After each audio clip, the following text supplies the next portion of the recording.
Hey guys, welcome back to my channel. In today's video, I'm glad to do a full review of one of the new flagships from Huawei. This is the Huawei Y7A.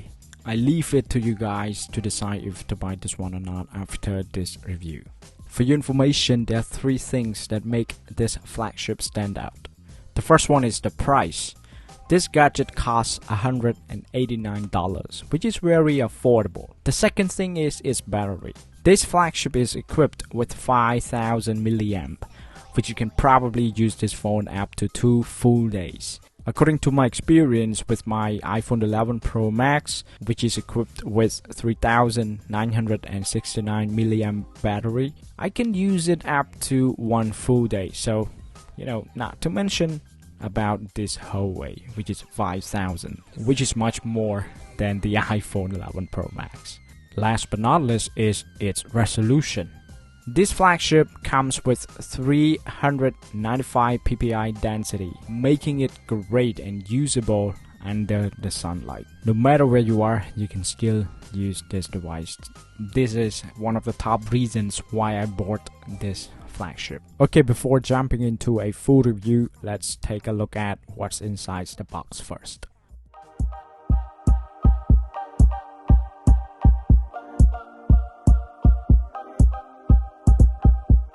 So this is the phone itself. It looks nice with this color known as blush gold. It is extremely glossy. Let me put this phone aside. So besides the phone, you can get a silicone protective case, as you can see it here. This is a warranty card. And you will get a USB cable, which is the Type A to Type C, with a 22.5 watt super fast charger, and a pair of headsets you can find in the box. And you get a SIM card injector. And this one is designed differently from the one you can find in the iPhone box. Okay, now it's time to get more details about the smartphone itself. This new flagship runs on Android 10, EMUI 10.1. But the problem is the Google Play services is not available on this new flagship. So it's quite frustrating if you want to download some applications. But the good thing is this device is equipped with the App Gallery, which is owned by the Huawei company. In case you cannot find your favorite app on the App Gallery, you can use the alternative store to search for your favorite apps. The alternative store that I'm using right now is the APK Pure. All you need to do is to open your browser and search APK Pure on the Google, and then just download onto your smartphone, and then just launch it and find your favorite apps. There are 4 different cameras equipped on this new flagship. The first one, which is the main one, is 48 megapixels with aperture 1.8 with 26mm wide. Another one is 8 megapixels with aperture 2.4, which is ultra wide. The third one is 2 megapixels with aperture 2.4. This one is a macro lens. And the last one is also 2 megapixels with f2.4, which is used to give depth of field for the photo. And at the back next to the camera, there is a LED flash. Okay, so now let's take a look at some photos that I took using this device. As you can see here, so I'm taking this photo when the sun is about to set, and this is the color is, you can see the clarity and the color, the skin tone, and it looks fantastic. It looks acceptable.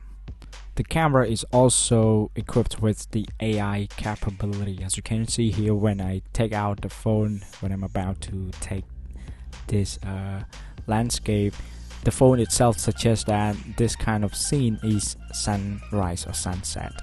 So the AI helps to make the result of this photo more natural. This is another sunset view, and I'm using the wide angle to capture this photo. As you can see, the sun is quite far. So when I'm trying to zoom in to the max that this camera can provide, you can see this result.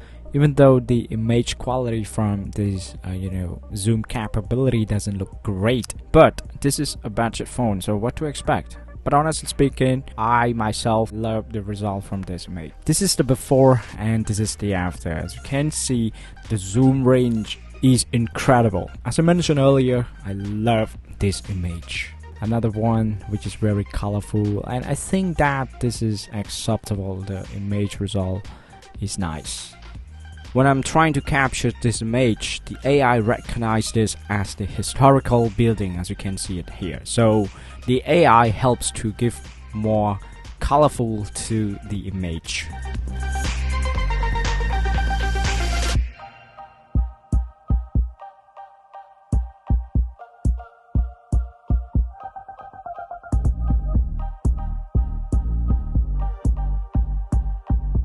This image is the result from the portrait mode that I use on this gadget. As you can see, the color of the flower is nice. It's not really sharp, but it's well focused, and as you can see, the background is really blurred, which makes the subject pops up.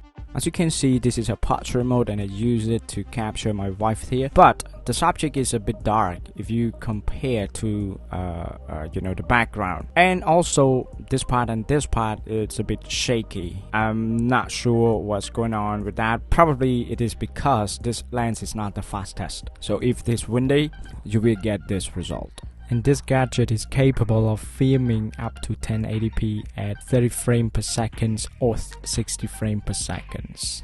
For front-facing camera, it is equipped with 8 megapixels with aperture 2.0, which is a bit wide, which is also a wide lens. And this one is also featured with HDR. But as you can see, this image result, the lens, the front-facing camera lens is not the brightest lens at all. My face is quite dark, but the background is well exposed, except the subject. I have no idea what's going on here. So it's not really great from my point of view, despite having the aperture 2.0.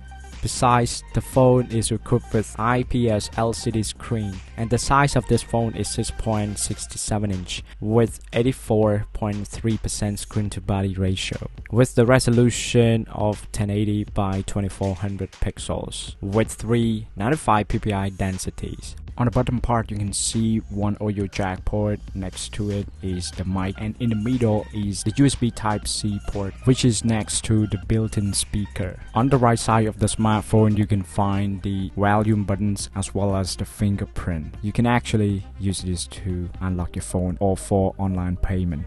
The fingerprint works incredibly fast. I just lay my finger on it, then the phone unlocks very quickly.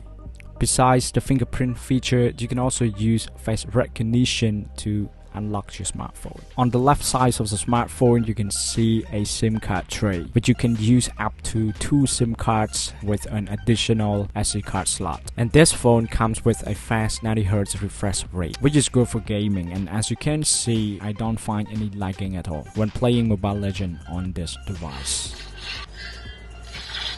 Last but not least is the battery. This phone comes with 5000 mAh with the capability to charge up to 40% in 30 minutes. And this phone comes with 128 GB with 4 GB of RAM. Okay guys, now it comes to a conclusion. From my experience after using this device for about 2 weeks, I would recommend you to consider 2 main things. The first one is, this smartphone is the best one to go for if you only use it for communication purposes like using Facebook, Instagram or YouTube, because this device can give you more than you would ask for, as it comes with 395 ppi density, 5000 mAh and 90Hz refresh rate, which is good for gaming. Plus, this gadget is very affordable with $189.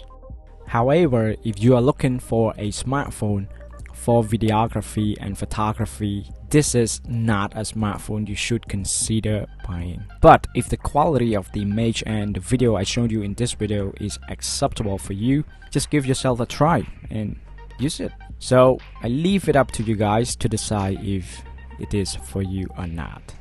Okay guys, so that's pretty much it. I thank you guys for watching.